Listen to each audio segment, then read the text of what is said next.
scholars who are part of Ocean Networks, or Oceans Network. Very similar, like EMA, we are also part of ESA, meaning we are applying for projects. In our case, it is probably similar, like in EMA, that the projects are taking place literally all over the world. Literally all across the world. And I'm sorry I don't have more time. I would even love to showcase some of the projects that we have implemented in Egypt, in South Korea, in Venezuela, throughout South America in the past years. And I'm very eagerly awaiting for the new call for projects, for ideas that are like both EMA members and Oceans members are be able to apply for and implement. And those will be also exciting projects. However, there is, since the 7th of October, as I told you, we are having members all across the world. And I also want to use this stage here to raise for an important cause that we're currently kind of fighting for, We do also have members in Palestine, and we do also have members in Gaza. One of our members, Hanadi, is currently living in Gaza, and she is currently in Rafah. She is from Rafah. And since 7th of October, her life is literally, and as I'm speaking now, I'm not sure that she's going to survive it. None of us is. Just 10 days ago, Hanadi had to flee Rafah, her home.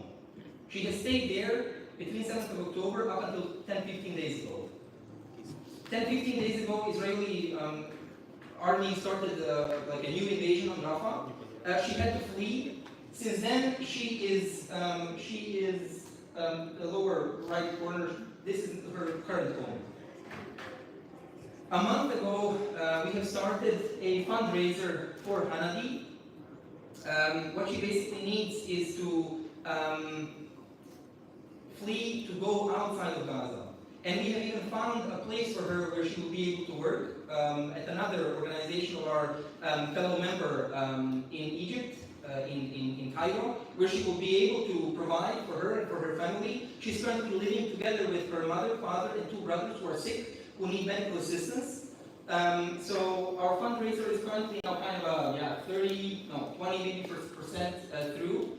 And Hanadi has been an amazing member of ours. The lower left corner photo is from her project in Egypt that she implemented last year. However, and unfortunately, we do have currently members who are very, very active, who have been very, very active, whom we see as an integral and active part of our organization, but currently who are facing death. So I even invite you currently now to, as first step, to scan this QR code. This is QR code that will take you to our fundraiser webpage, and I can ask you two things. I can ask you first and foremost to donate as little as €5, 10 euros, as much as you can, are you able to, and also to share the call, because Hanadi has applied for our AGM mid-July in Prague, and she has been accepted. Her application is a stellar application, but we do not see currently the possibility to get her to attend the AGM. And unfortunately, many other students who are maybe not EMA members, not Oceans members, are currently living in Gaza, surviving in Gaza. Many have died in Gaza because there is not a single university or school that is still standing today in Gaza. All of them are destroyed. And if we are not going to stand for our colleagues, fellow members, in this case Palestinians, but all of those who are kind of afflicted and affected by war, and in part because I think that this, our life project, is more important than something that we have implemented.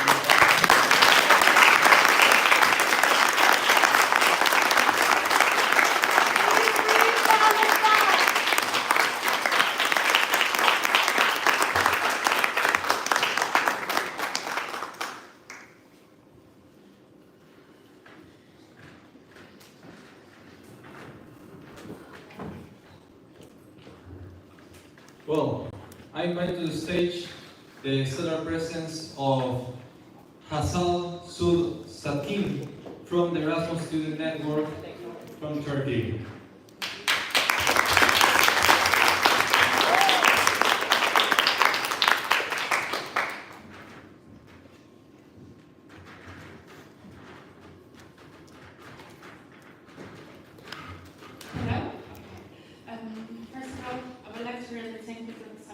for participating from Erasmus topic. So thank you again as a member of the youngest generation of teacher. Hopefully this will be impactful. Okay, everyone. I will have to present this, so after this sensitive topic, I hope it will be easy for us. First of all, who heard about ESM already? And as far as I heard, literally everyone heard about it, and also really loved our Rainier discounts, I assume. Did someone use it? Amazing, perfect. Oh, wait, please. Oh, no. Here. Technical issues. Which one? Okay, perfect. I think that's...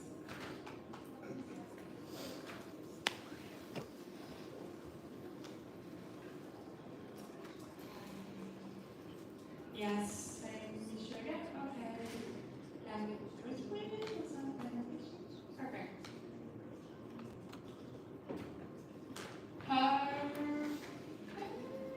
Okay, perfect. Then first, a little bit about me. I am actually my bachelor and surprise. I based in Türkiye, Istanbul. Hopefully, I will be the future Erasmus Mundus student. This is one of my goals. Currently in ESM, I work in the education and advocacy department as a vice chair, and also I only had one mobility abroad in Bilbao. Hopefully, we'll have more and more. So we talk about ESM students, mobility, everything. Actually, ESM is the first physical touch point, and sometimes online touch point with international students. So who met ESM member when they first went to foreign country for studies, mobility, for a project in here? No one? No. Amazing. And who did gain actually support or guidance from ESM? No support? No guidance? Okay, then we should work harder. Okay. The main mission is ESM is actually to enrich the society for international students. So for us, we are always calling Erasmus Students Network, but we are actually touching upon every international student that we can get in touch. If you can see in our numbers, we have currently more than 15,000 volunteers all around the world. We work with more than 1,000 higher education. We are in the 45 countries, and actually in the last years we also have Jordan now, currently in our network. So, and I think there was a Jordan representative, so it was quite happy to see her. And we are actually working with more than 350,000 students in the worldwide. So, except from being organizing welcoming weeks in the local level, did you ever join any ESM events? Local, international, national? I can see your hands, but I would like to see hands. Perfect, amazing. And except from actually local sports, we do like national events. Did you ever hear about or one of the biggest events, Erasmus Generation Meeting, that took place in Sevilla or Romania? Amazing. I was touching on that too. But basically, we are helping international students and trying to find their problems. Bureaucratic problems, society, social, and we try to just make it better in our own way. We have erasmusintern.org. Did you ever use it?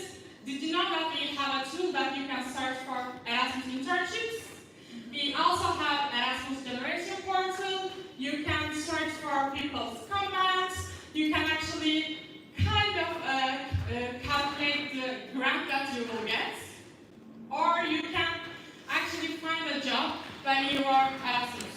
So if you're curious about these things, or the people around you is curious about these things, you should check it out. We are also trying to educate our members. We call ESM volunteers ESMers. As I see, there's a lot of former ESMers in here. That made me quite happy, to be honest. So we try to invest in our internal volunteers. We have trainings for our trainers. We always actually try to grow non-formal education trainers. So this is one of the points that we touched upon in our network. I can tell you about. Did you ever heard about it? It is sadly. Please find Europe, basically. And of course, we are working with national, I just means European university alliances and youth councils. Yesterday, actually, we did talk about a lot of these issues. As you saw, we also see huge problem in visa issues. So we did a survey in our own way. Thank you to Türkiye actually for the survey. Yesterday, we also talked about Bologna process, and if you didn't hear about it before, again, please find me. I would love to share it with you. Did you ever heard about WET? Vocational Education and Training. It is an amazing initiative again. So if you're curious about more global and international opportunities, not only in educational way, but training way, please find us. You can always send us an email or find me in the break room and I can share amazing initiative with you. And of course, European Solidarity Corps is still one of the topics that we touch upon. And if you're curious about our events, and if you're curious about what will be achieved in the future, I can say that it is quite bright as far as you can see. Please follow us in our social media, we are quite active, and you can always find us, and we will love to collaborate with you in any case that we can. And we will love to grow our network more outside of EU. For example, like now we are a section of ESN Jordan. So please, if you're from especially Asia, Africa, and of course in Europe and US, please find me so we can collaborate in amazing projects. If you have any questions, this is the email of my team. So you can send us an email regarding anything, and we will love to help you. That was all. Thank you.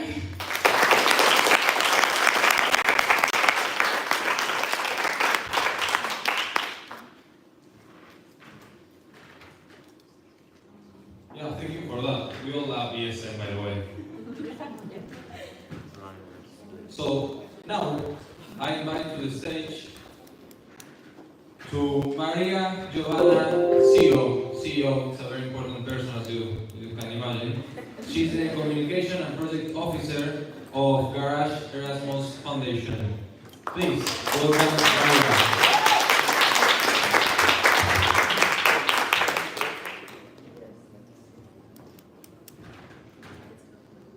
Hello everyone, I'm so glad to be here today to meet all the members, different members of the I'm pretty new at Garage Erasmus. I am taking care of the communication and projects, and I'm going to explain a bit about our foundation. So we are a foundation which is helping Erasmus alumni or Erasmus which are in a mobility and are currently finishing their experience to improve themselves in the job markets, so to have a better experience in sense of the employability. We have 3 different offices, so 2 are in Italy and 1 is in Brussels, where I'm currently based. This is our team, we are 7 in the operational team. We have a network, so we have different partners coming from higher education institutions or also from local chapters. So as you can see in the map, we have partners all over Europe, also in Colombia, in Russia, in Azerbaijan. Our network is made of J4 cities that are our local chapters, so they are, for example, organization, NGO, while higher education institutions are the universities, institutes, and we help those to get in touch with each other. We have also connections with the public and private entities, so that we can help Erasmus alumni to find a job. We achieve our goals through 2 different ways. We have an Erasmus Plus operating grant, so we organize different events online and offline, and then we have also some flagship projects that I'm going to show you. We are also partners with different NGO from abroad, from all around Europe, and we are taking care of co-funded projects by the European Commission, the European Parliament, the national agencies for Erasmus, for example, from India, the Erasmus National Agency from Italy. So one of our flagship projects which just came to an end. It's class of Erasmus. We did it in Gira, and it was made of 3 different parts. So the first part was the accelerator of Italian language and culture, and we gave online courses to Erasmus, people which were in Erasmus in Italy. They will have free courses in Italian online, and also one student won language course in Italy next year. Then we had second part, which was learning Irish. So we had different workshops organized and professional who were giving tips about how to make a CV, how to improve your employability. And then the last part was talent match, and it just came to an end. So this event we held it this week. It was an event about speed dates between companies and Erasmus alumni. Another project that we are always doing, like every year, is the C'est. It's a contest where participants from which did mobility abroad can win some grant to promote their project. So, for example, in 2023, this woman from Ghana won. She made a project about menstrual hygiene.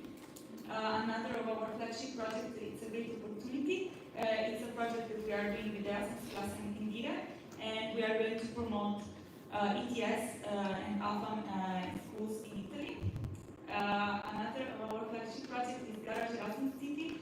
So we are working on a place where Erasmus on a mobility could live in Milan, and also where they could pay a corporate price, and they could also have a connection with locals, because this is something that most people know in Erasmus. It's hard to be involved in the local community. We are also working on Erasmus. It's going to be the first European platform. It's going to be like a magazine online with the Erasmus stories, with stories from students which are currently on an Erasmus.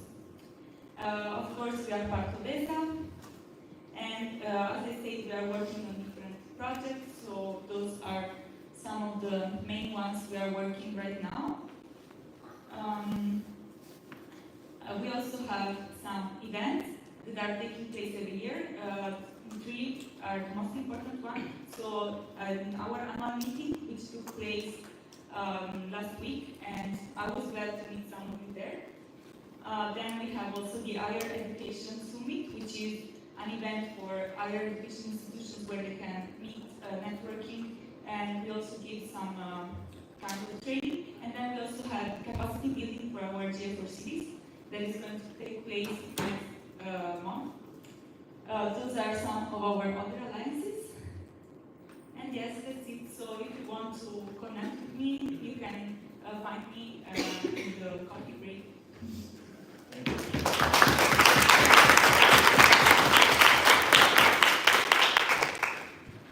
Thank you so much, Maria. Now we will be featuring ASAF, the African Students and Alumni Forum. For that purpose, I invite to the stage its president, Iman Benraya.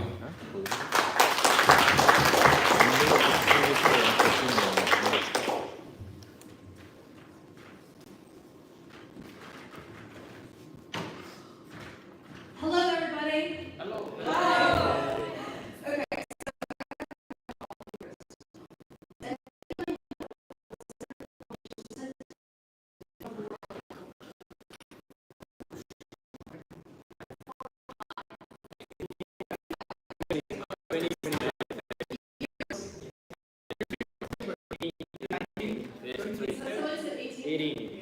It's 18. Okay.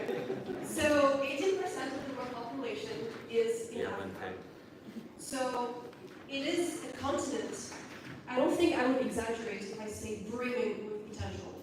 And most of this 18% are, of course, young people. So what's special about ASAF? There are 3 things.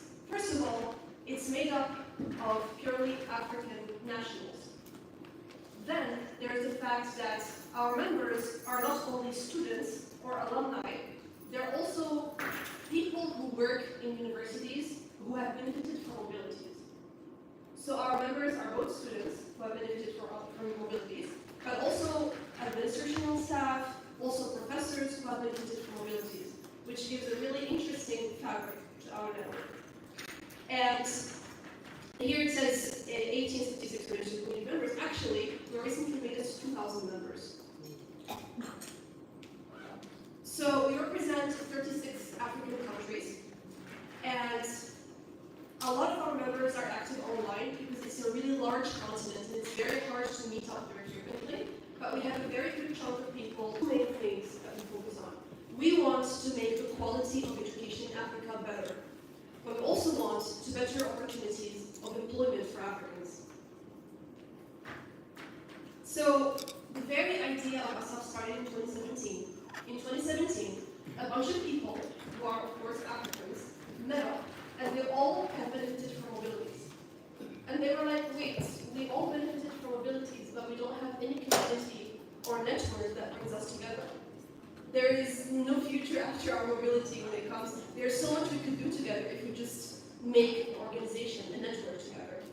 So this was in the Youth Summit in Abidjan, Africa-Europe Youth Summit. And then after that, it was decided to have a meeting in Cameroon in 2018. And finally, there was a strategic meetup in Bonn that finally kicked off ASAF. Then, after that, there was a core group made up of people who were interested in managing ASAF.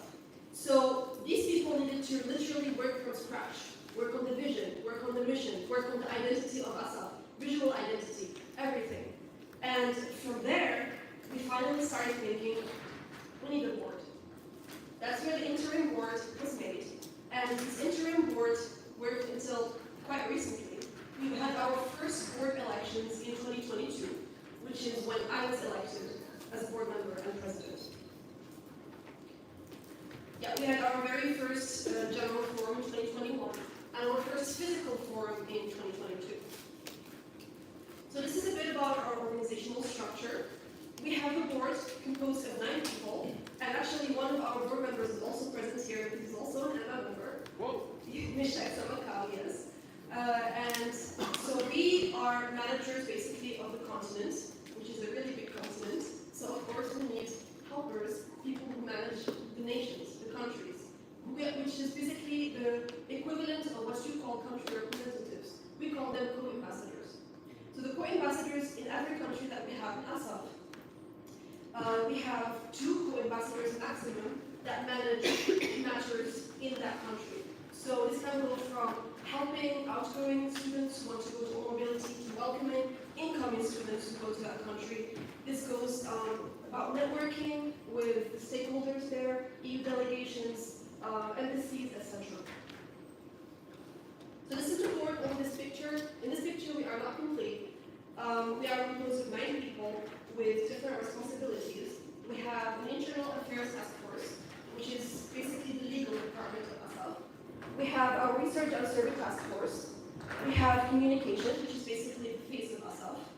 We have our committee of mobility, diversity, and inclusion, which makes sure that ASAF is always inclusive when it comes to disabilities, when it comes to gender, and so on.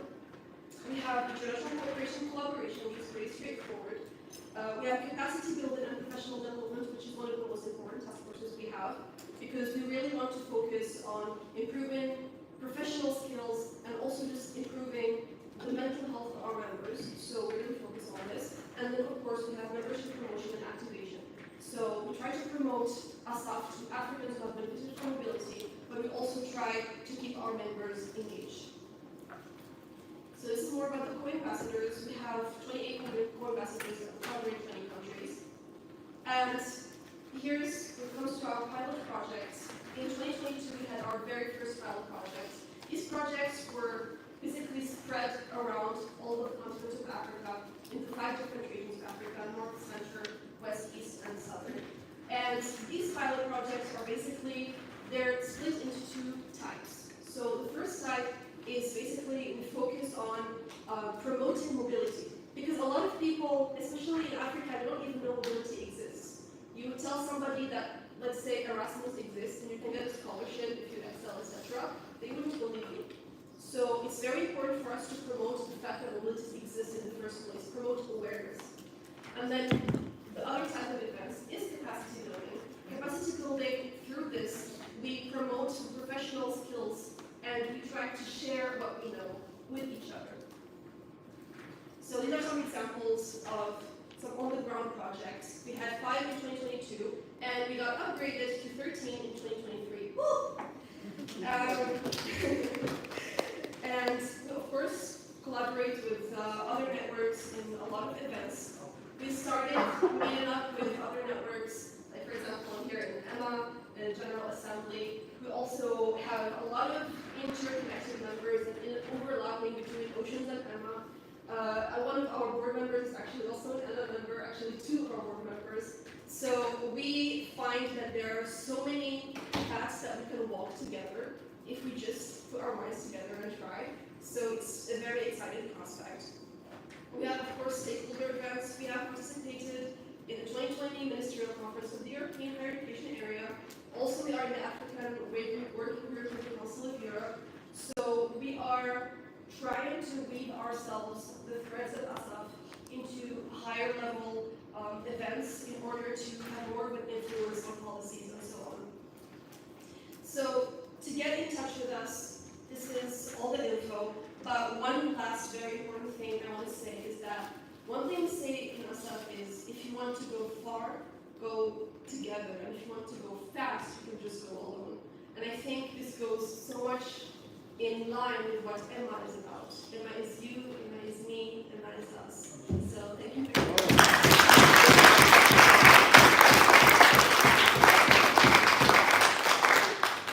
Thank you so much, Ivan, for your wonderful presentation. Now we have the last speaker of these sessions. We will be featuring the Western Balkans Alumni Association. More specifically, we invite the Associate Professor Dr. Regina Gokak, who is also the National Representative of Albania and is the Regional Board Member of the Western Balkans Alumni Association. Please welcome.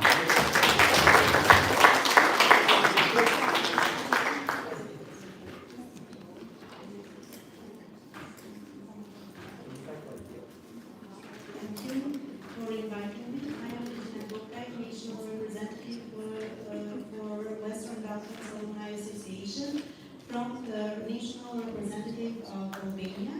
I'm here because EMA has strengthened cooperation and collaboration with other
These are also the other part of the timeline of important events.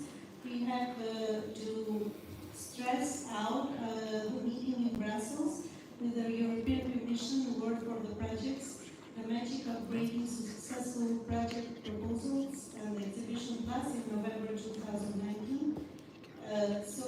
We have the first open call for WIPA projects in 2019, and we have just a moment.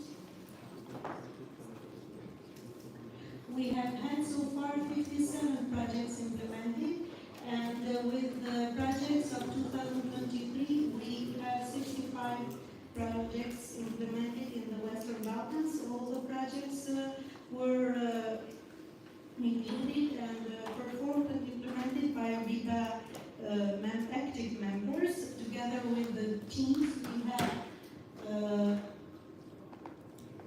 4 teams: higher education, reform and equal access to higher education, transition from higher education to labor market, quality mobility, student exchange within higher education, and the research team. These teams have a team leader and a vice team leader and cooperate together. The board members support the teams in implementing their projects. The projects that were implemented were mainly focusing the training activities and the upgrowing of the WIPA members. So the topics there were for WIPA members, but everybody was also welcome. These are the most important things. Okay, this is another one of the most important and successful projects that we implemented. There were 1,330 responses from all the alumni of the 6 Western Balkan countries, and we had this tracer study which involved all the issues that Erasmus students and former Erasmus students were currently facing in the region. It was published. Acknowledgements from the state research study go to our former board member, Arben Arizek, and Renata Petrevska, head of research team. They were the main people who contributed in this tracer study. Western Balkans Alumni Association objectives, as many other associations' objectives are increasing employability, mainly to exchange of best practice, experience, and context, but also making a bridge between labor market and the former students. We are, as a region, we are facing the problem with the brain drain. So many people are going in Europe and not coming back again. So we are trying to help them reintegrate in our region.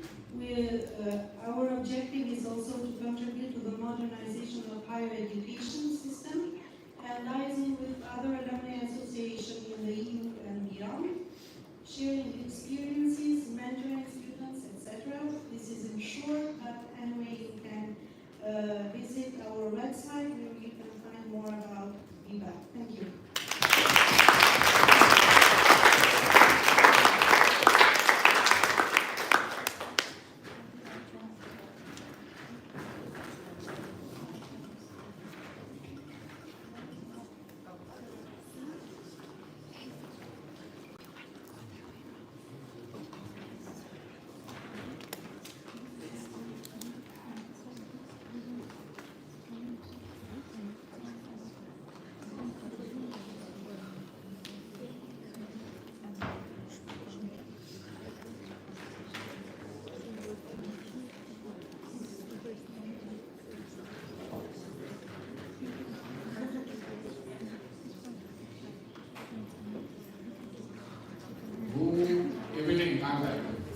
With the declaration.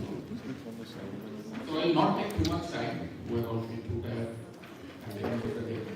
So this is what we want to declare from this General Assembly in Istanbul based on on the discussion and based on the panel discussion we had yesterday.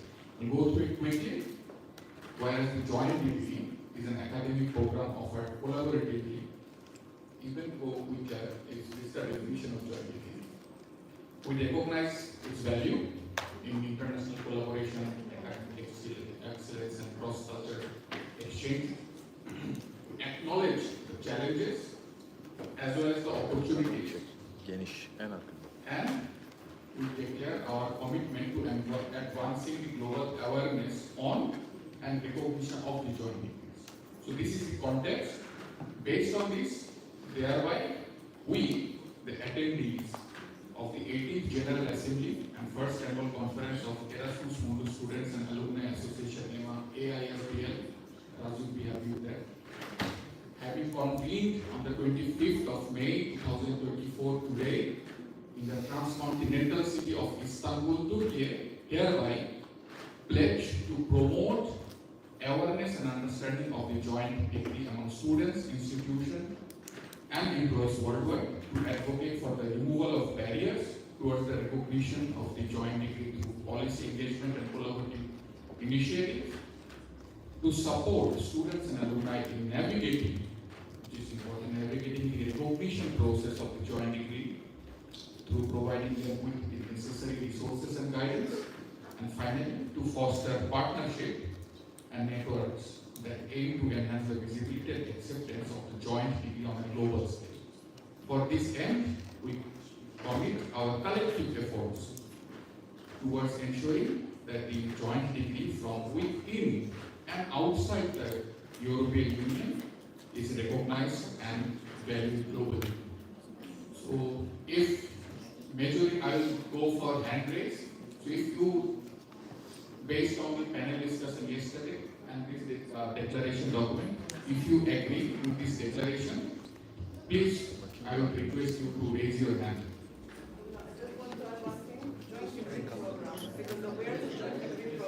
Joint degree program.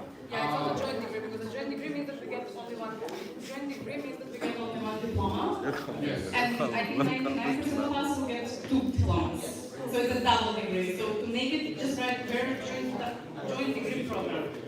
That's also a debate on this one. I attended an event, a final event in European Commission's the EU joint degree. They call it joint degree because the aim is in future we will be giving only one degree. But let me find it EU joint degree because Yes. like this joint degree, if anyone is not for this.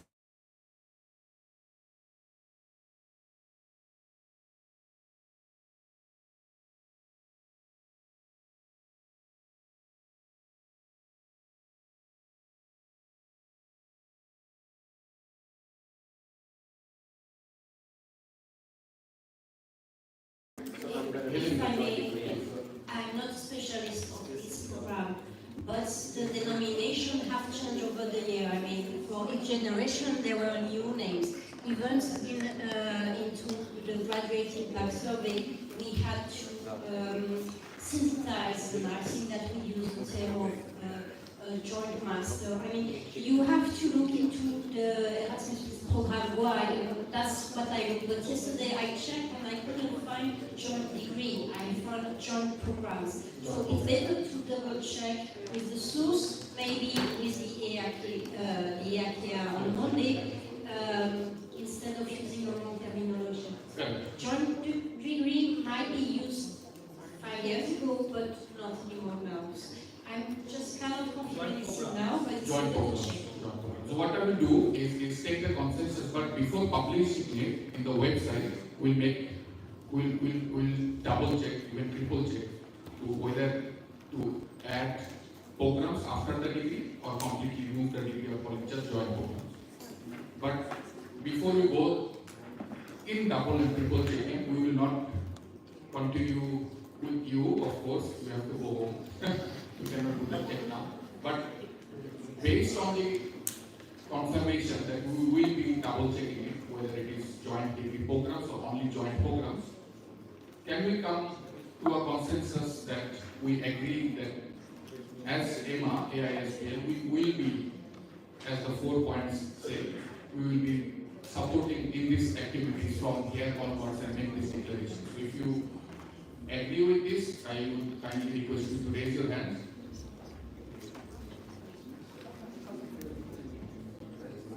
How long should we keep our rating?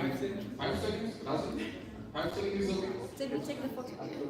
Taking photo? Okay. Whenever the photographer says okay, we may go around.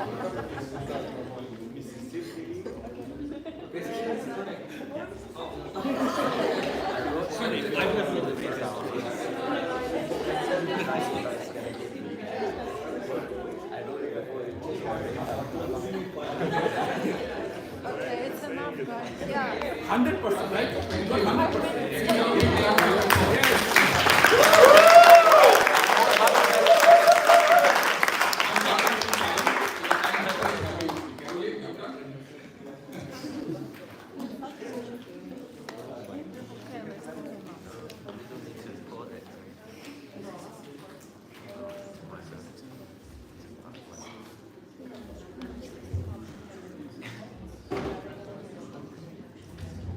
Right.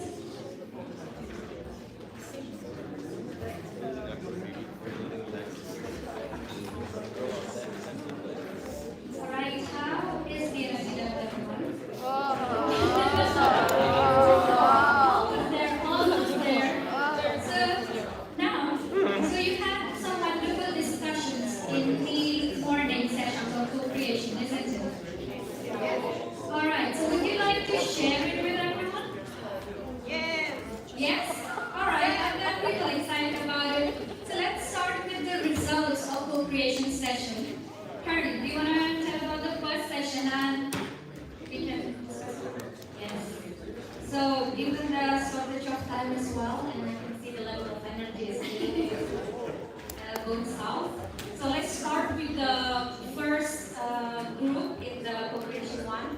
Can I invite either the moderator or co-moderator to present the result of the talk with a discussion of the action items of how we can tackle a lot of the barriers to our everyday work.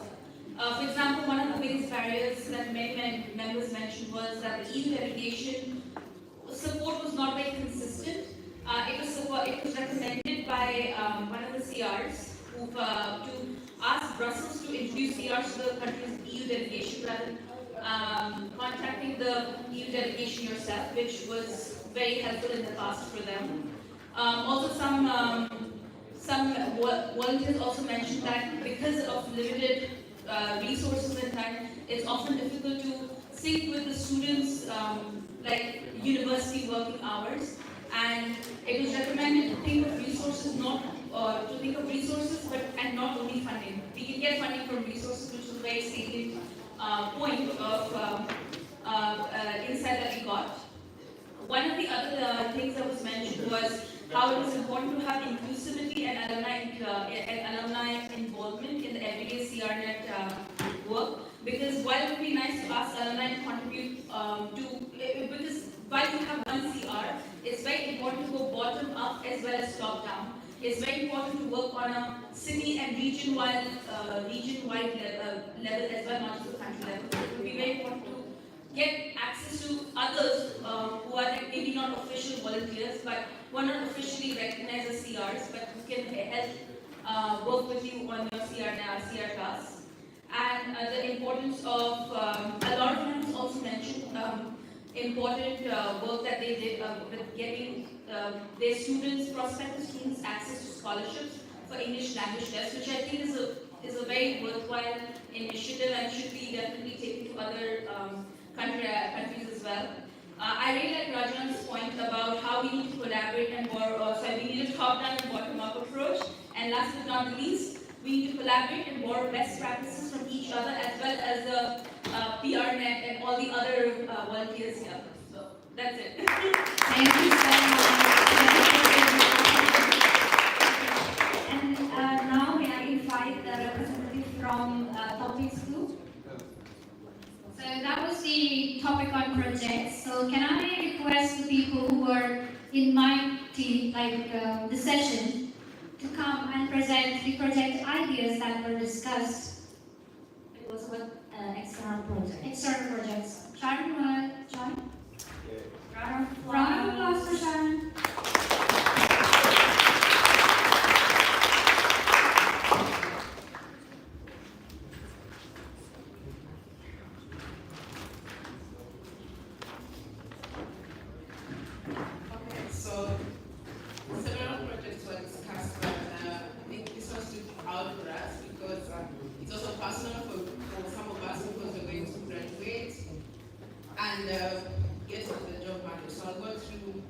our project. So the beneficiaries of our project are Erasmus students and alumni. Based on our experience, we feel like towards the end of our graduation, it was very good we were brought to Europe, but we feel very alone as we move towards graduate professionally. So the idea is we're trying to address underemployment.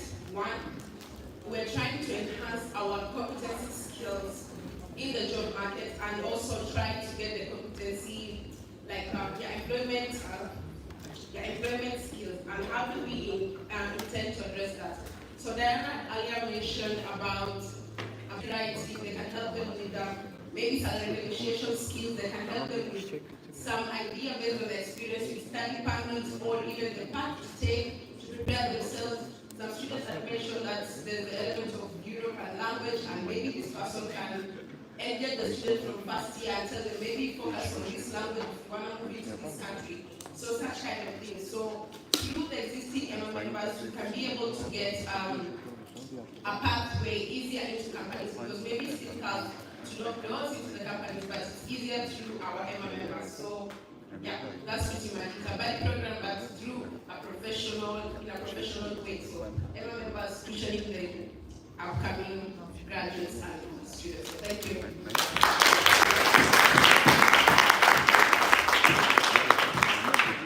Thank you very much.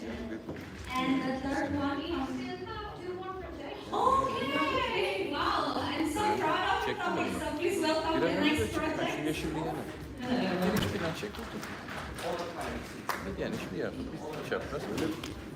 Okay, so our project name is titled Erasmus Connection Hub. Great name. I want to shout out my other group members, Yelenia, Francesca, Murdul, and Jose Luis. I'm Yulia.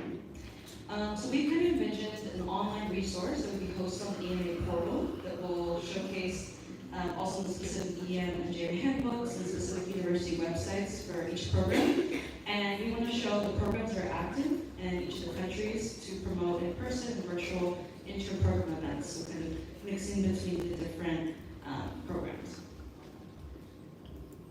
The intention is to facilitate the connection of students within the city, so knowing what programs are happening and who's responsible to reach out to. When we look at the steps, we identified that the first step would be building off a database that's already been started by Jose Luis, who's the PR manager. The second part would be disseminating this information, engaging PRs to update the information, and making sure that they're reaching out to the other EMA programs in their country or city.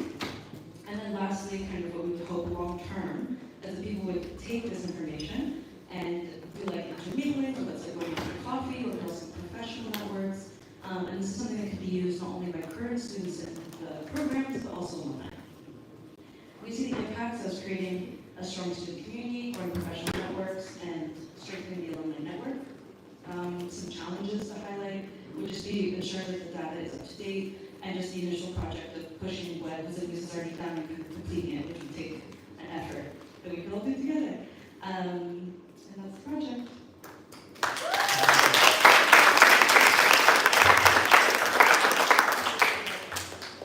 So you have to bear with me a little bit, because the first 2 times I tried to explain this, I got the feedback that it was a little bit too complicated. So I tried my best. Okay, so the target of doing all this is to create something that we want to call Erasmus expert group. The reason for this is that we want to be able to drive thought leadership for Erasmus, not only in the topic of Erasmus, this is already consulted on the topic of education and related topics, but to drive thought leadership in other topics that we are all studying or working on, doing basically experts in here.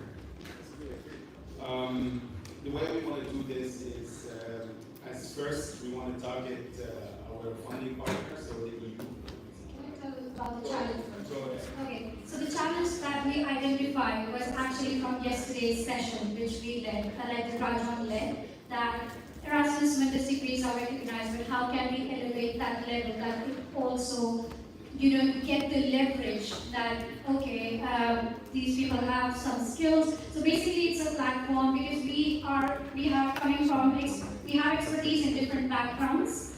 And what the idea is basically creating a talent pool of experts who can share their insights, and whenever there are any projects, which we will be sharing in a minute, we can share our ideas with thought leadership. So this will give everybody, like all industries, people from different backgrounds, a platform where basically they can share their expertise. So basically it will be an expert pool that EMA has, and we can go with it. Just an idea that I wanted to throw there. The way EU forms regulations, they regulate every single topic that we're working on. And if there are lawyers here, please excuse me for simplifying. They do something called the proposal or impact assessment paper, and then they ask for public consultation. This public consultation is not necessarily for lawyers. It's for experts in the topics. So whenever the EU is looking at climate change, they want experts on climate change, green energy, they want sustainability. Whenever they're looking at AI, they want experts in AI. Whenever they're looking at any topic, they want experts in this topic to give an opinion. So what we can do in this period that they call the public consultation, we can actually put together this talent pool that we're referring to and come up with a white paper or an opinion paper and send it and share it with the European Commission or whoever is doing the consultation. For them, in order for them to get something out of this investment that they did by having all those people come and learn about those topics. And we will find experts within our network on any topic that is, and that's one of the motivations. Of course, then this we can extend it and look at anybody who's doing public policy, governments, whatever it is, whenever they consultations. And we can also leverage it internally for capability building, and we can do webinars and share information. This helps us also to stay on top of what is going on in each of our activities. A lot of us might be doing this work, but with our industries, if we're working, or with our companies, but maybe it makes sense that we do this with the name of Erasmus Mundus. Yeah, so I get. The idea basically is that we use our expertise to build a talent pool which can consult, whether it's EU or in public health. For example, if you're an expert in AI, so this you can tell that, okay, we would like to join the expert pool of AI. And if there is any topic, any paper call that is open in terms of information that they're looking for, we can share our expertise. And in this way, we can also build webinars on certain topics and basically come together and use our right now decentralized expertise to become centralized and for a good. Thank you. Thank you so much. Wow, great experiment project ideas. Then, are we ready to hear more from topic 3? The topic is roadmap for a more financially sustainable EMA. We'll start by welcome.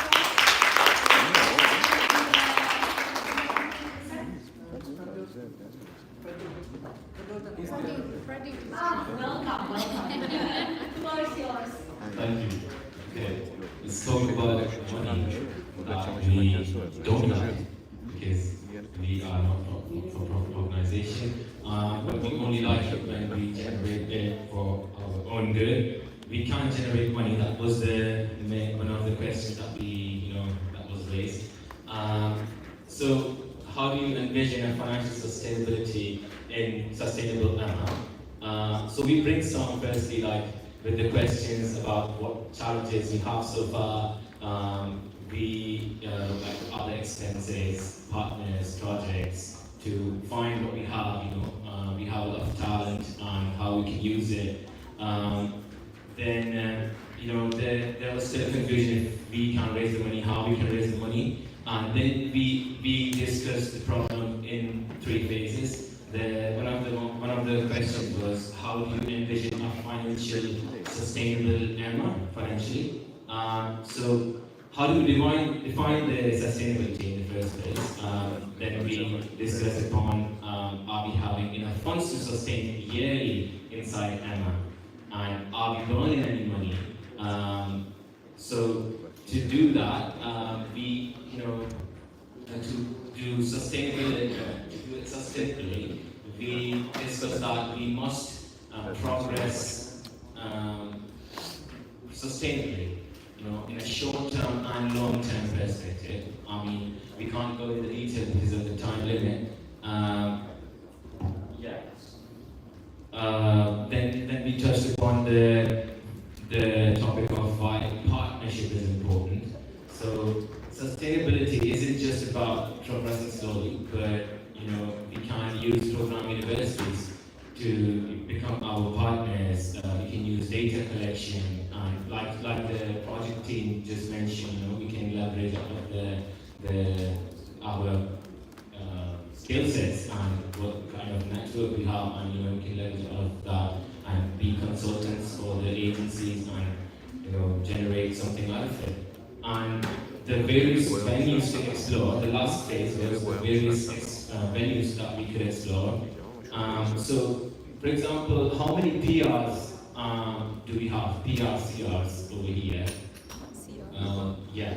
So all of these PRs and CRs are located in different locations, and how we can use you guys to create events to generate the money, because we've not been generating the money through our activities, but we've been asking for the funding, from the service providers, from the commission to fund our activities, but we're not really doing that by ourselves. We're not getting creative. So we need to be creative here and try to generate the money.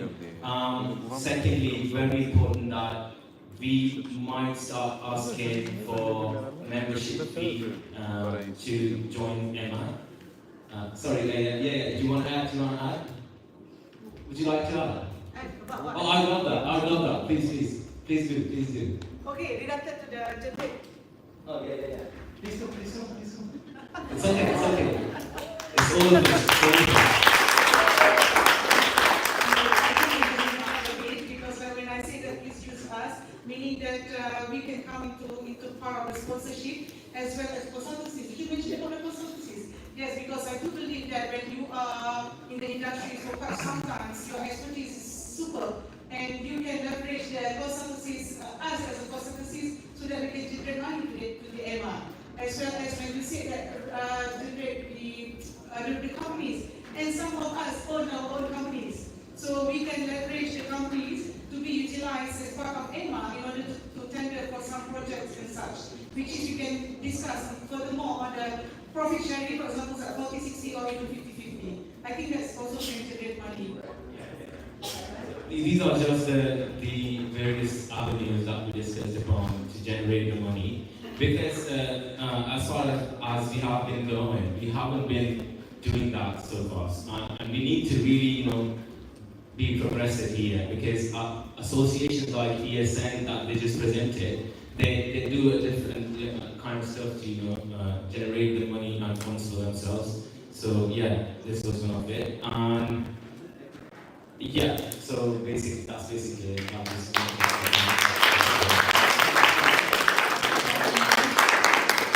Then, for the next topic, it was fostering collaboration across units in EMA.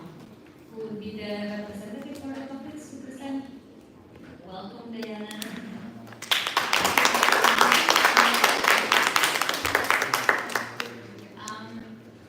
So we had a very fruitful discussion with the people who accompanied Jordan and Baker in this celebration session. We had about 12 different ideas, but I will focus on only 8 because of time constraints. So the first 3 ideas have to do with the same, but what makes them different is the type of input that they're using. So what our team proposes is to create some sort of short videos, 1 or 2 minutes, or animations, so that the new onboarded members of each unit get to know what the other units are about. So for example, we could have the director, the coordinator of the project support unit, for instance, just presenting who they are and what they do. So in that sense, the rest of the members get to know you, instead of just limited to, just go and read on the website what it is about. So sometimes it is better if they kind of have that more, let's say, friendly type of input, visual, not only reading, but listening as well. But in order for this to happen, we would either put it on their website or maybe share it in another way like that. That's really fine. So the aim of this is to be more approachable and maybe in more simple language, because sometimes what we put up on the website is a bit too formal. And yeah, I totally agree with this. Also, apart from this type of visual and auditive input, we were also thinking about a volunteer handbook. So that would be also in a written form, but in more simple language, as I have just said. And back to this of getting to know the units. So apart from the very enlightening presentation that we had yesterday, we could also, I don't know, it's just a proposal, print out some posters, and perhaps some members of the unit just like stand there for a few minutes and we just pass around to talk to the units we are interested in. So again, to be a bit more approachable, and so different members of the existing units can start like some sort of collaboration. The next idea is about a bi-monthly or quarterly meeting, which I know sounds like a lot because doing such things requires a lot of logistics. But the idea of this is to share what's happening in the other units. So, for instance, we got to know a lot of interesting things about Raji's unit, legal.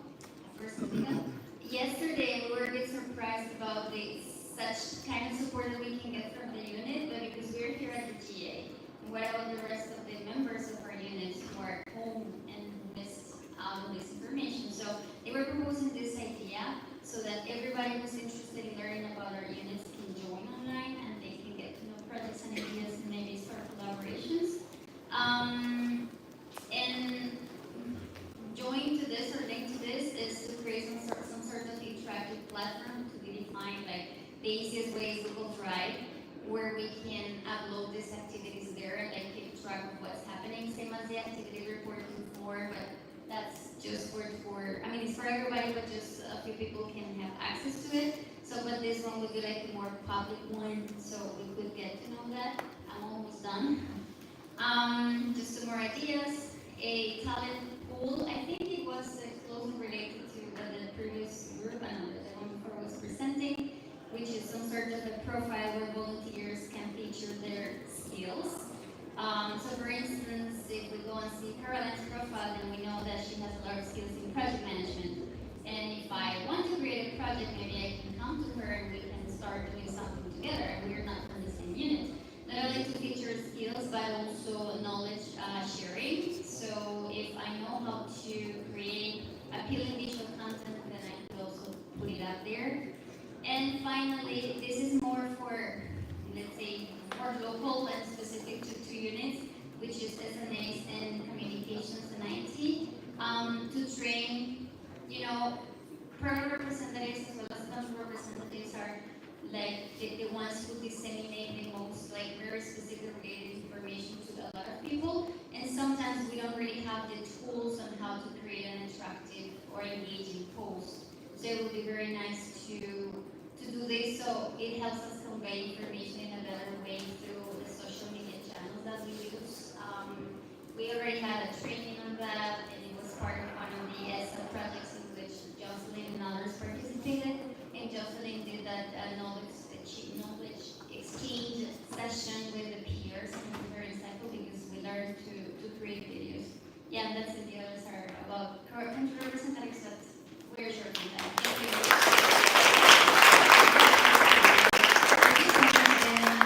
Now, the fifth topic, if I could invite Andrea and Thomas.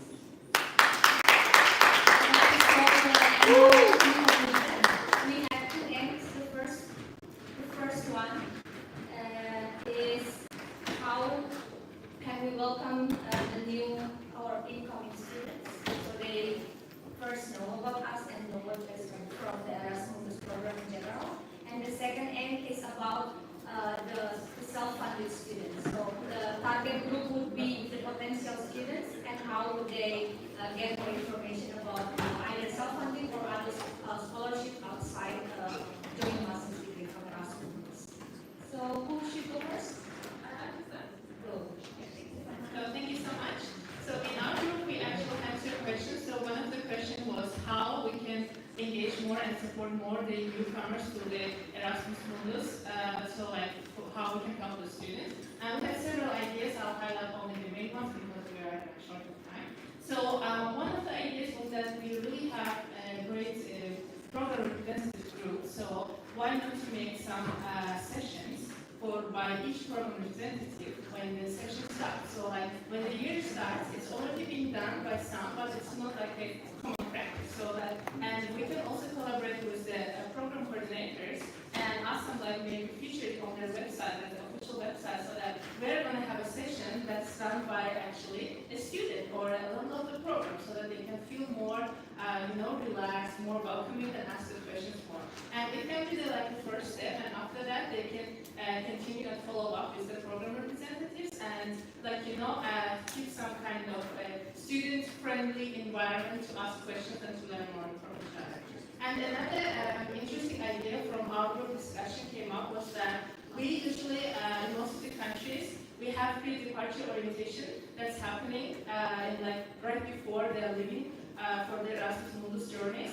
But one of the ideas was why also have pre-settlement sessions. So, for example, usually let's say that the students that are living, I don't know, like just an example, like Kenya, for example, they're all learning about how to go out from their country and start a new life there. So it's kind of like general information, like you need visa, you will have to book some flights, you'll have to get residence and so on.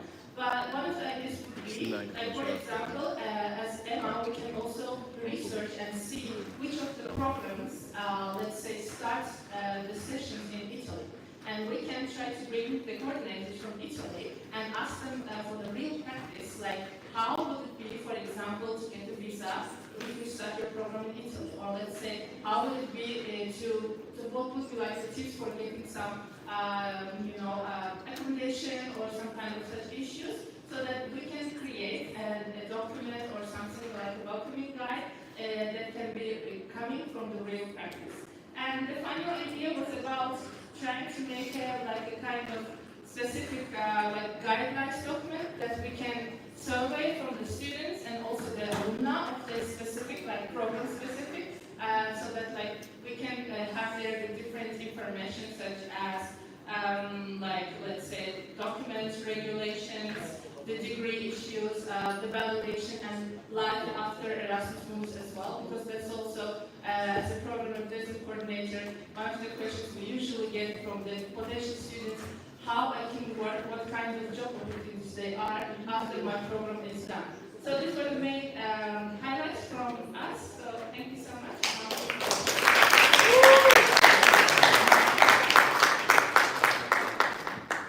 So the second question that we were addressing is how do we optimize the stream of information for scholarship opportunities outside of Erasmus Mundus Master for self-funded students? This means, how can students that did not get Erasmus Mundus scholarship still find some kind of opportunity, some financial aid to continue their studies? Maybe as PRs, you also encounter many times many students that one of the main questions that I get lately is, I didn't get the Erasmus Mundus scholarship, any other way that I could continue my studies? Because for them, as it was for me, it's just impossible to be on a self-paid basis. So what we're thinking is first to know what the situation of our current students and alumni. So we would create a database of our students and alumni financial situation. How did they, were they self-funded? Did they get Erasmus Mundus scholarship? Or did they find another kind of scholarship that helped them to continue to start their studies at a master's, Erasmus Mundus master's? So with this survey, we would classify students and then we would create a database. First, to create the survey, this would be EMA, and to disseminate the survey, we would get the support from country representatives, program representatives, and potential coordinators who will just send out the survey to current students, specifically, or more importantly, for the programs that do not have a PR at the moment. Then for example, if the scholarships that may be available are full scholarships or partial scholarships, and also if they are region or specific, region or country specific. So this way, when someone wants to know, hey, do you think there is a way that I could get some financial aid now that I didn't get the Erasmus Mundus scholarship? We would tell them, yes, there is. We have this information, and we can support you. You can look at this, and ideally, in the end, you would get well, there is already an initiative for the project that is called Atlas. So with this, it would be a platform where potential students would get access to all this information. And then, for example, right now, usually what happens is that the program coordinators send out an email after they send an email like, yes, you were accepted in this program, but you were not awarded with the Erasmus Mundus scholarship. Here are other options. Then, in this occasion, they wouldn't just say this. There are these options that we know about, maybe from the university, but they would say, you can look at this webpage, you can look at this platform, Atlas, and look for these opportunities yourself, that it's supposed to be wider. So this is the way that we aim to help future students, and I believe, many of you may be Erasmus Mundus scholars, but precisely to have more people that may not have had the opportunity to still be able to start an Erasmus Mundus program. And that's it for me.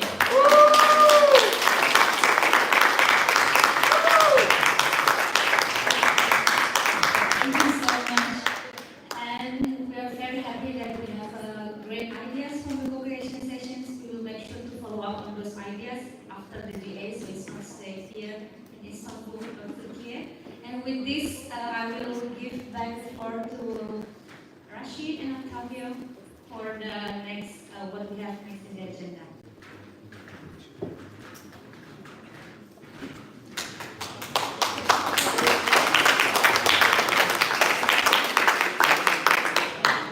Okay, what would you like to do next? Take a photo. Take a photo with everyone? So, yeah. Team building. So maybe what we can do,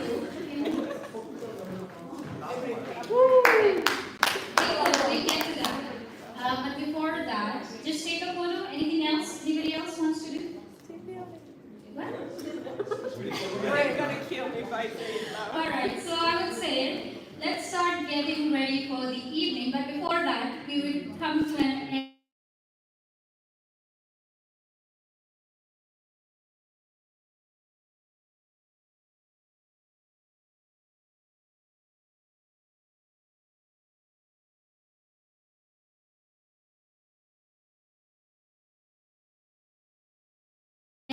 Those can you confirm that is there anyone else outside right now? We need everyone in the room. This is very important. Why is it important? And I'm telling you why it is important. I can see the power of your energy, the level of your energy. If you lose your energy, that will say maybe you are not coming to the next GA. Who is not coming to the next GA? Those who doesn't have energy, because we have really networking period. What else? EMA cultural night with traditional costumes, then unlimited party dance or whatever, blah blah blah. We'll rock it again. So if you don't have energy, are you coming to the next GA? Who is not coming? Raise your hand. Who is not coming to the next GA? Okay, I should make consensus. Who is coming to the next GA? Make a shout out for all of you. Okay, this is the first thing. Now, who want to be part of the next General Assembly organizing committee? Raise your hand and make a shout out for everyone. Who want to be the part of next organizing committee for General Assembly 2025? Hey, there's a photo speaking. Okay, we are taking photos. Those who are interested, we are coming because there's several criteria of following. Now, those who are very new, let's say those who are not volunteer here, can you raise your hand? Those who are not volunteer. Only one person is a volunteer. 2, 3, 4. No, I'm asking you. Do we want to be volunteer for them? Sure? Okay, there's only one rule. If you don't volunteer, by the next year, you're not coming to the gym. Believe me, I'm still the president, okay? I have the power to stop something, okay? Okay, I will do this, okay? I'm just joking, just to see that you have the energy or not. Do you want to really volunteer in EMA more and more, to come to the next GA, to come to let's say to be the part of the next board, management board, to be the part of the next CRNet, PRNet, whatever thing we have. Are you ready to take the challenge? Yes. Yes. Are you ready? Yes. Are you ready to make a challenge? Yes. Still no, not like last year. So I cannot guarantee that you are coming to the next year. So one more time. Let's say amazing. Amazing. We are coming to the next year. Yes? Yes. Are you sure? Sure. Okay. We'll do for more fun to bring everyone. Okay? No worries. So guys, okay, this is something like really official things that we have to maintain. We have a lot of friends watching us online, or will be watching later because the video we will not delete from the YouTube. Whatever video like that is happening, we will not delete from the YouTube. So dear ladies and gentlemen, as we come to, let's say, close to our 18th General Assembly 2024 in this very beautiful city of Istanbul, I do apologize that we couldn't have chance to give you chance to go outside, but I hope we could manage it. Because yesterday I noticed that several of you are not in the hotel, that you should have a chance. This was a part of the agenda, but you made it. So those who didn't make it, hopefully tomorrow morning will make it, and tomorrow morning those who will be in the hotel will go for breakfast together, to have one more time, let's say, to go for more networking. No worries. Still will be here until 12, and then we'll start packing up everything. So I'm really happy, and thanks to you. I put it that I feel doing immense pride and gratitude, because this event has been a testament to the power of collaboration, the power of connection, the strength of our community, and the shared visions we all hold for the future of Erasmus Mundus Association. First and foremost, I want to extend my deepest thanks to all of you who are our participants today. Your presence, your engagement, and your contributions have made this event truly remarkable. It is your passion and dedication that drive the success of our association, and for that I'm incredibly grateful, and I would like to thank on behalf of the Manager Board and President. Thank you so much. I will not forget noise. I will be finishing by 6:30 noise. At the same time, I would like to already mention, those people who made it happen today. Just for information, we started back in last September 2023, the GA preparation. Helen was one of the speakers during our, which meeting is Poland? Slovenia meeting. Helen joined our Slovenia meeting. Handover meeting. We started our GA actually back in September 2023. So you see like how much time we spent to make it happen. So I would like to already mention, let's say, working group work that called Institutes, Updates and Magazine. I'd like to request those volunteers who are here, please stand up. We want to show who are the people who make these things, updates about institutes, updates about like magazine. Okay, could you please stand up? Razi was the lead, okay. Razi is a part of working group 1. Thank you so much. There are no volunteers, but I will give these people. Thank you so much for your outstanding contribution. We say thanks from all of us. Okay, thank you so much. I would like to mention the most outstanding group who all take thousands of criticisms because of those, let's say that way, those who are here, you're super happy. Those who couldn't make it, they're still sending a lot of emails, lot of things. Okay, they're handling this, we're handling this. So I'd like to already mention the second group, working group 2, participation, selection and participation. May I request you to stand up to show your face what is people who are actually selecting people, okay? How many people here? Okay. Thanks to you. Thank you so much. Now, right? Do you know which one is the working group 3? Who knows the name? Working group 3. No one knows. Okay. No one is here from working group 3? Agenda and moderation. Thanks to our outstanding MC, this two lady, one lady, two lady, three, many people. Okay, there are many people. Could you please stand up? Just to make sure who are these people? And I will not share what program. Thanks to Ishina, thanks to Manase, for your outstanding practice. Before I can allow Manase, just to make sure that we are following everything on the deadline. We are really sorry that we couldn't make it, but thanks from all of our heart that you made outstanding job. Thanks to you. What is our topic? You are here. Thanks to you. Thank you, Caroline. You did really an amazing job. Thanks to you. Yes. Yes. Let's have a for it, okay?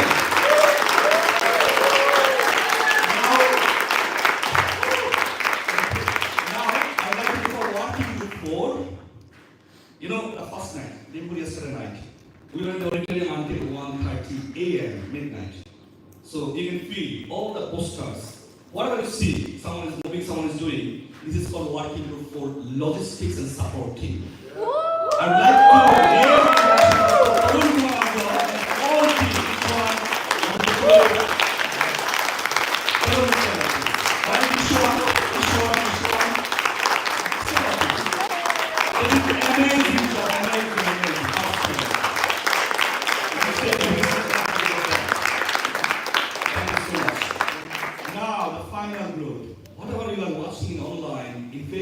I saw that there is a 2 minutes video already online from yesterday, like activities. So you'll see a lot of things are coming tomorrow, day after tomorrow. You'll see your photo somehow, there's video, everything is coming, you know.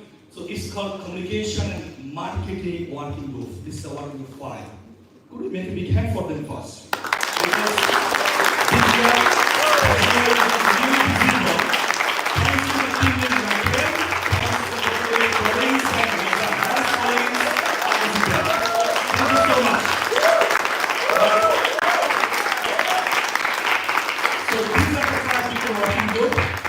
we also have deputy lead, Marcel is from India, is watching us right now, and we do have our deputy lead, our vice president, Dr. Stevie, and I myself was the lead. So you can also thanks to us, help for us.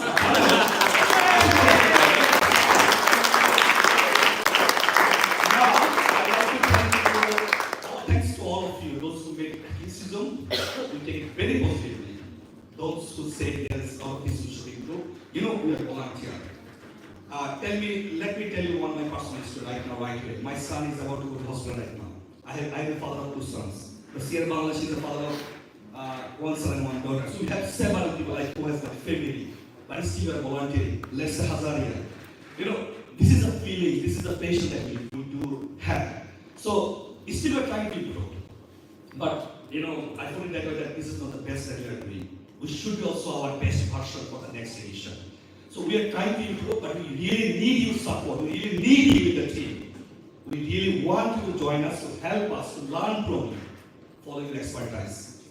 Do you all agree that you will be contributing more and more to see EMA is really getting the heights that we expect? Who doesn't want to see? Who wants to see? Raise your hand and make a shout out for EMA. Please. So we really appreciate all of this. Do more, but try to be part of the team also, because you have to improve. Okay, we really need you. So I would like to extend our heartfelt thanks to the European Commission, because without you, we couldn't even imagine that EMA can exist. So thanks to the European Commission. I would like to thanks to Ms. Helen Banegas for asking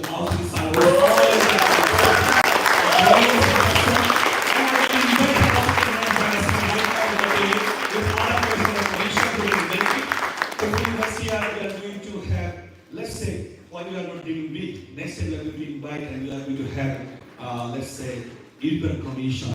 Hopefully it will be also here. Let's see who is there. But we are going to invite this type of high-level people. Next time we want to have this year.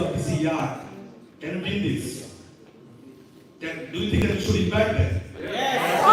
We should make it happen. They should join us, right? Yes. So please join us. By next September, we are doing the next organizing committee. If you join us, we'll bring these best people to our German city. Okay? Yes. Are you ready to join us? Yes. Okay. Thank you. So I would like to really thank the European Commission for that unwavering support that has been really instrumental in enabling us to carry out our mission and mission together as a diverse and dynamic group of individuals from around the world. Of course, whatever European Commission provided to us, this is something really helping us to foster fostering Erasmus Mundus Association. At the same time, I would like to only mention Erasmus Support Service Team, okay, by name is ICF and BDU, for their outstanding job. They are very, they just joined our day. Last 6 weeks, we have 6 weeks. Every person is doing that all four, and the child and baby. If you don't mind, please stand up. We really want to show that.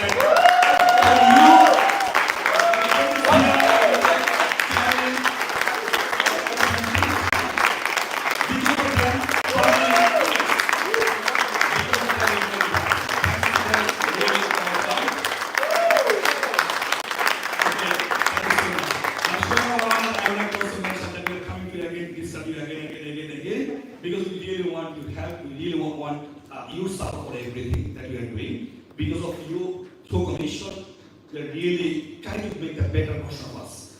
At the same time, I want to take a moment to especially acknowledge our amazing EMA volunteers. Your hard work, dedication, and tireless efforts are the backbone of the association that I mentioned yesterday, of course. At the same time, you embody the spirit of Erasmus Mundus. You are the true Erasmus Mundus ambassadors, and it is because of you that we are able to function as smooth and as effective. Remember, it is the best version of ourselves that will pave the way for the future. Best version of ourselves will come to the next generation. So we have to be the best version of ourselves. As a token of our appreciation, we will be offering fully funded invitations to our next event to those volunteers who have truly excelled and demonstrated exceptional commitment. If you don't get selected, please don't complain. But at the same time, I would like to really tell you, please join us, help us as much as possible. As we reflect on the time we have spent together our last 2 days, let us remember that the connection we have made, the ideas we have shared, of course it will serve the pillar for the next 2 years, the friendships formed, the knowledge gained, and the inspiration sparked here in Istanbul will guide us as we continue to work towards our mission. To our participants and volunteers, I would like to leave you with a few words of motivation. This is not from me. Let's say Eleanor Roosevelt, one day, we learn from them that the future belongs to those who believe in the beauty of their dreams. Dream more, you can get the heart, you know. At the same time, Steve Jobs, I didn't like him. The only way to do great work is to love what you do. That is something like the volunteer concept. If you love to do it. If you don't love, it's okay, you can be part, but you are not coming the next year, okay? So, as you want to say something about this? Yes, this is important. There will be something feedback, you already said a code or something. Please do feedback. Feedback is important. Otherwise, you are not learning. And ourselves provided us this information. So, please do it. Okay, I'm from tools, right? I know that without food, you cannot be the best person. So, I would like to really invite you to our networking dinner tonight. That is going to take place at 7:30. The same place, so Panama or something. You will be there. I would like to invite you to the EMA culture. Do I need to invite you there? Hey. Do I need to invite you for the EMA culture night? Or you are already ready? But please make sure that you are coming with your traditional costumes. This is a place where there is no boundaries. There is nothing for EMA. We see you. Whatever you want to do, you can do this. Okay? So at the same time, let us carry forward the spirit of this assembly. General Assembly, harnessing the energy and enthusiasm we have felt here. I think it's very simple. Let's connect, collaborate, and celebrate together. Thank you once again for being a part of this incredible journey.